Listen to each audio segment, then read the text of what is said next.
નમસ્કાર, આપ જોઈ રહ્યા છો નેશન પ્લસ ન્યૂઝ. હું છું હિરલ આપની સાથે. વડોદરા મધ્યસ્થ જેલમાંથી એક પ્રેરણાદાયી સમાચાર સામે આવ્યા છે.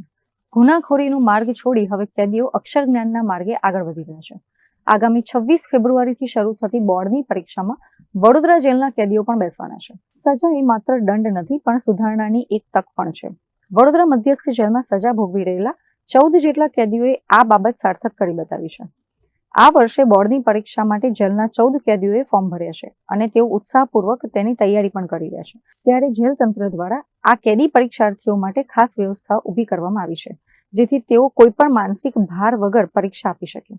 કેદી પરીક્ષાર્થીઓ માટે જેલ સંકુલમાં જ આદર્શ બેઠક વ્યવસ્થા સાથેનું પરીક્ષા કેન્દ્ર ઊભું કરાયું છે.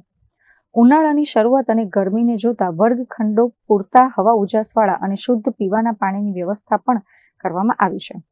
પરીક્ષામાં કોઈ ગેરરીતિ ન થાય તે માટે જેલના કડક સુરક્ષા બંદોબસ્તની સાથે સીસીટીવી અને નિરીક્ષકોની પણ તહેનાતી રહેશે. વડોદરા મધ્યસ્થ જેલમાં 10મામાં ટોટલ 8 કેદીઓ છે અને 12મામાં 4 કેદીઓ છે અને દાહોદથી જે 2 કેદીઓ આવે છે. ટોટલ મળીને 14 કેદીઓ આખું 10મા 12માની એક્ઝામ આપી રહ્યા છે.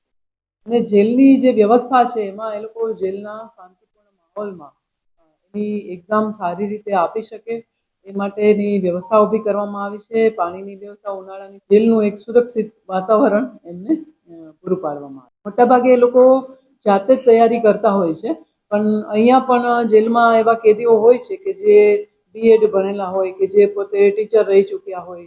એ લોકો એમને પૂરું ગાઈડ કરે છે, માર્ગદર્શન આપે છે, એવી વ્યવસ્થા. એટલે અંદર જે કેદીઓ છે કે જેમાંથી એ ટીચર્સ છે એ લોકો એમને હેલ્પ કરે છે. અમને દર વખતે અહીંયા કેદી ભાઈઓ માટે બેઠક વ્યવસ્થા આપવામાં આવે છે. એવી રીતે. કેમેરામેન નવનીત પરમાર સાથે Chirag Patel, Nation Plus News, Vadodara.